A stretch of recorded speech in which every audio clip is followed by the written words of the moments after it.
Praise the lord. ఒక మనుష్యుడున్నాడు. అతను యెరూషలేము నుండి యెరికో పట్టణమునకు వెళ్ళుచు దొంగల చేతిలో చిక్కాడు. వారు అతని బట్టలు దోచుకొని అతన్ని కొట్టి కొరప్రాణంతో విడిచిపోయారు. అప్పుడు ఆ మార్గంలో వెళ్ళుచున్న ఒక యాజకుడు అతన్ని చూచి పట్టించుకోకుండా వెళ్ళిపోయాడు. అలాగే ఒక లేవీయుడు కూడా ఆ చోటకి వచ్చి అతన్ని చూచి తను కూడా పట్టించుకోకుండా ప్రక్కగా వెళ్ళిపోయాడు. అయితే ఒక సమరయుడు ప్రయాణమై పోవచ్చు అతడు పడి ఉన్న చోటికి వచ్చి అతన్ని చూచి అతని మీద జాలిపడి దగ్గరకు పోయి నూనె ద్రాక్షరసం పోసి అతని గాయాలు కట్టాడు. అతడు తన వాహనం మీద ఎక్కించుకొని ఒక పూటకోళ్ళవాని ఇంటి దగ్గర అతన్ని ఉంచుతాడు. అలాగే తర్వాత రోజు అతడు 2 దేనారములు ఆ పూటకోళ్ళవానికి ఇచ్చి, ఇతన్ని నీ దగ్గర ఉంచు, నీవు ఇంకేమైనా ఇతని వల్ల ఖర్చు చేస్తే నేను మరలా వచ్చినప్పుడు అది నీకు ఇస్తాను అని చెప్పి వెళ్ళిపోతాడు. యేసుక్రీస్తు ఉపమానం ఎవరితో చెప్పారు, ఎందుకు చెప్పారు, ఏ సందర్భంలో చెప్పారనేది ఈ సందర్భం మనం తెలుసుకోవచ్చు.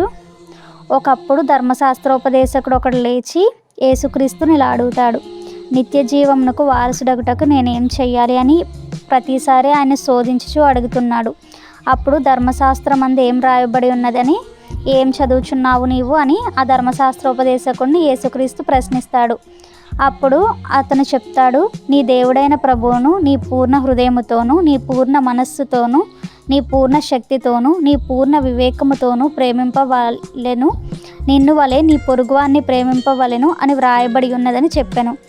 అందుకు యేసుక్రీస్తు, నీవు సరిగ్గా చెప్పావు, అలాగే చెయ్యు, అప్పుడు జీవించదవు అని చెప్పాడు. అయితే అతడు ధర్మశాస్త్రోపదేశకుడు ఇలా అంటాడు, అయితే నా పొరుగువాడు ఎవరు అని క్రీస్తుని అడిగితే యేసుక్రీస్తు ఈ ఉపమానం చెప్తాడు. ఉపమానం చెప్పిన తర్వాత చివరిలో దొంగల చేతిలో చిక్కిన వానికి ఈ ముగ్గురిలో ఎవరు పొరుగువాడు అని తోచుచున్నదని యేసు అడుగుతాడు. అతని మీద జాలిపడిన వాడే అని ధర్మశాస్త్రోపదేశకుడు సమాధానమిస్తాడు. అప్పుడు యేసు, నీవు వెళ్ళి అలా చేయమని చెప్తాడు. అంటే తన పొరుగువాన్ని ప్రేమించమని యేసుక్రీస్తు ఉపమానం ద్వారా మనకి చెప్తున్నారు.